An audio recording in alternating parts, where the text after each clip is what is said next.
Assassin's Creed is really about history and credible world. We're playing with a history that is, without trying to spoil things, extends back, anywhere from 80 to 100,000 years from today and extends as far into the future as, we have time to make games. Two specifics about Assassin's Creed. The first one, it's a huge universe spanning across many different mediums with many different characters, events, locations.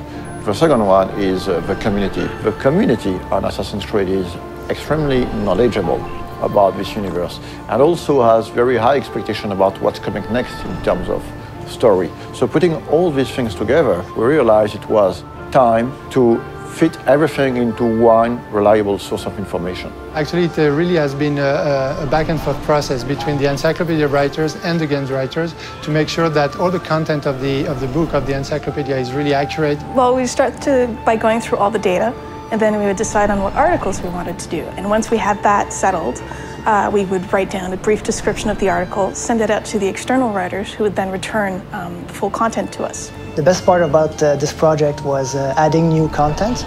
Every time you get a chance to work on a brand like Assassin's Creed, it just makes your day, We are covering and unveiling a lot of information on characters such as Altair, Ezio, Desmond Miles, Subject 16, but also new assassins such as Shao Jun.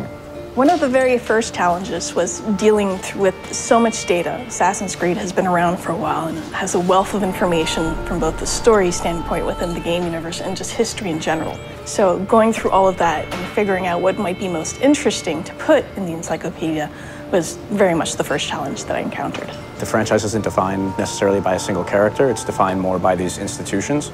So we have the option of moving in and out of different historical periods, different geographical locations, different individual important events throughout human history. And so we have a wide variety of options, a lot of different material that we can mine for ideas and stories. Imagine this project as a huge puzzle with thousands of different pieces involving a lot of different people. We have tools to track all the narrative threads that we're creating. So we have database, we have Bibles, we have some visual guidelines. So my main role is to make sure everything fits together. So what we did was we tried to match specific kinds of content to writers whom we knew or figured would be interested in writing that kind of stuff. Some of the biggest experts on Assassin's Creed are actually within the community. So when the time came to start writing the encyclopedia, we realized it would be very good to try to seek one writers coming from the community. So I heard about the job writing for the encyclopedia on the UB Workshop website, and I thought, well, it's about video games and it's about history, so it seemed perfect for me. We were really surprised by the reaction. We got hundreds of submissions, and some of them were very, very good. Well, most of the stuff I wrote was biographies, so of both the characters purely from the games and historical figures behind it. To make a long story short, instead of hiring one person, we finally hired 5 writers coming from the community. What I tried to do is dispatch the articles based on some of the test submissions they'd sent in, seeing what they liked to write best, and then we kept it contextually similar. We try to minimize the risk of bad overlapping and maximize the opportunities of cross-referencing. As for the design aspect of the encyclopedia, we worked with a local agency called Double Echo. They were crucial to the creative process. For example, during earlier discussions, we decided to only use production concept arts to illustrate the encyclopedia, as opposed to 3D renders or marketing assets. The role of concept art is very important in the conception of a game.